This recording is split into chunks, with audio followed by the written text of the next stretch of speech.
I don't even know how to ask this, but I'm going to tell you the backstory. Begin at the beginning and go until the end and stop. Great advice. I'll start there. My dog was attacked Okay. by someone else's dog. Okay. It was not a mutual fight. Okay. It was an attack. Okay. The lady took full responsibility. Okay. She said she was going to pay the vet bill in full. Okay. I have in writing a text message.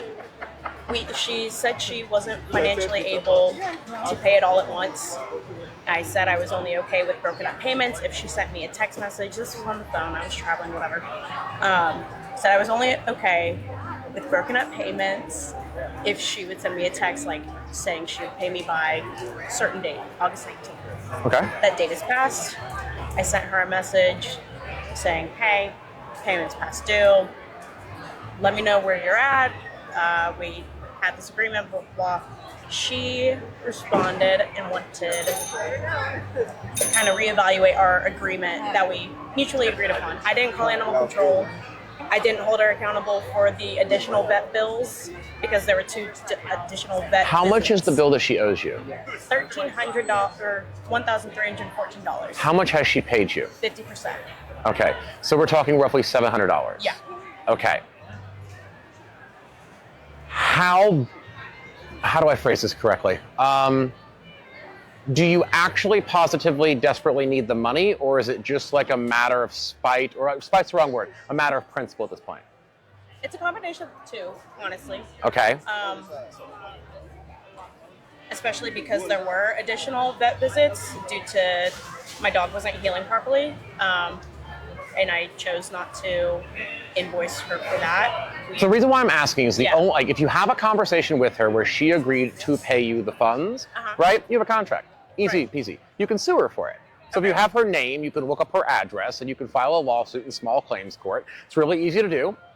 Lawsuit costs about $50 to file. Okay. Right? It's like a Mad Lib. I'm suing somebody for, and there's little check boxes for what they are, and you would just select the one for contract dispute. Okay. Right? And then you have to pay to have the lawsuit served, right? So depending upon the county, sometimes the sheriff will do it. That costs between $50 and $75. Some counties don't do that, and you have to hire a private process server, and that can cost anywhere between $75 and $150, Okay. right? So just to initiate the process, you're looking at between $75 and $300, which is why I asked, how badly do you need the money?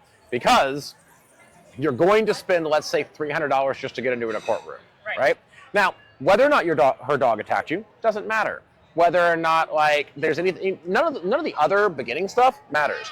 Everything stopped the minute she put in writing, I admit I owe you the money and I promise I will pay you in installments. The minute she confirmed that in writing, also, well, doesn't need to be in writing, it could have been verbal as well, but it's in writing here. So the minute she confirmed that, you had a contract, right? It's enforceable. So if you went before a judge and you told the judge, she agreed to pay me, reimburse me for my expenses that were $1,300 in 4 payments of $250. She made 2 payments, she didn't make the remaining payments. The judge is going to go, did you agree to that? This is what this says. Did you pay her? No. Great. Judgment. The court will make them pay her, right? Now, that being said, there is something to be said for efficiency. So if you know you're going to spend about $300 to do it, maybe you're better off just trying to offer her a discount. Because you're not going to get court costs back. You won't get your expenses back. So you're better off being like, okay, you owe me $700. I spoke with an attorney. I'm going to file a lawsuit. It's going to cost me $300 to sue you. And because I have this in text, I'm going to win. So would you rather me sue you, or why don't we split the difference? It's going to cost me $300. You owe me $7. Give me the remaining $4 and we can call this done. If not, I'll see you in court. And then generally speaking, you probably wouldn't even have to go to the trial thing. The minute someone knocks on your door and hands you a lawsuit, the feelings inside get people very freaked out. She'll probably call you. Just filing the lawsuit sometimes is enough to get a response or get a reaction. But at a certain point, there are diminishing returns. Also, a lawsuit can take years.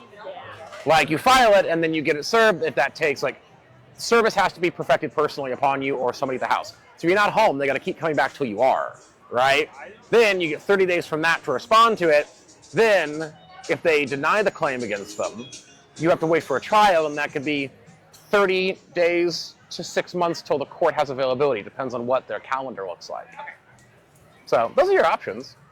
I didn't think about that. That is a good. So we deal in black letter law, but we also talk about practicality here. Yeah. For sure. Appreciate it. Thanks for stopping by. Great meeting you.